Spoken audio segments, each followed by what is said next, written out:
Welcome to Unit 2.5, where today we're going to talk about finding the derivative using the power rule. Now, the power rule is whatever the exponent you bring to the front of the equation, then subtract 1 from the exponent to find the derivative. Now, let's do some examples. If I have y equals x to the 37th, and I'm trying to find y prime, the first thing I would do is bring my n value, which is 37, to the front. So it would be 37x. Then I would subtract 37 minus 1. So 37 minus 1. And this would give me a derivative of 37x to the 36th. And that would be my y prime.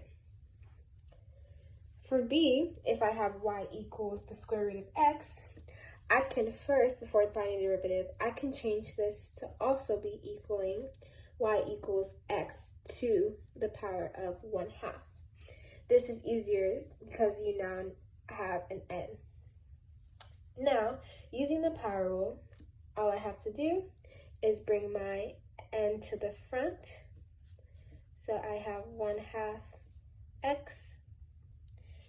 Then I will subtract 1/2 minus 1, and then that would give me y prime equals 1/2 x to the 1/2, which can also be simplified back to saying 1 all over 2 x to the 1/2, but I can also say it's 1 over 2 square root x, and that would be my final answer, 2 for y prime.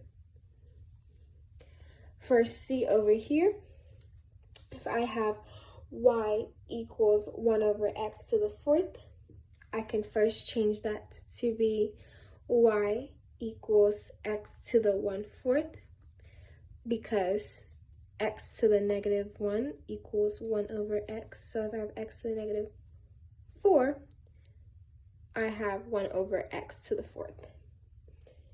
Then I would find my y prime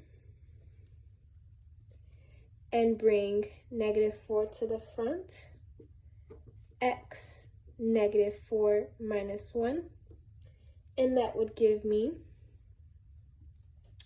negative 4x to the negative 5th. And I also have a negative for my exponent, so that can be changed to being negative 4 on top over x to the 5th. And that would be my final answer. Now, if I wanted to find f prime given x is 7, and I have f of x equals x over the square root of x, using the power rule, the first thing I would do is find my f prime of x. So I have, but first I can simplify this f of x to give me x over x to the 1/2. And because I have equal degree, I can simplify this again to be x to the 1/2. And then I can just find my f prime. So I would have 1/2 in the front, x to the 1/2 minus 1, and that would give me 1/2 x to the 1/2. And I can continue to simplify this derivative and put 1 over everything at the bottom. So I would have 2 to the x of 1/2, but I can change this again to do square root.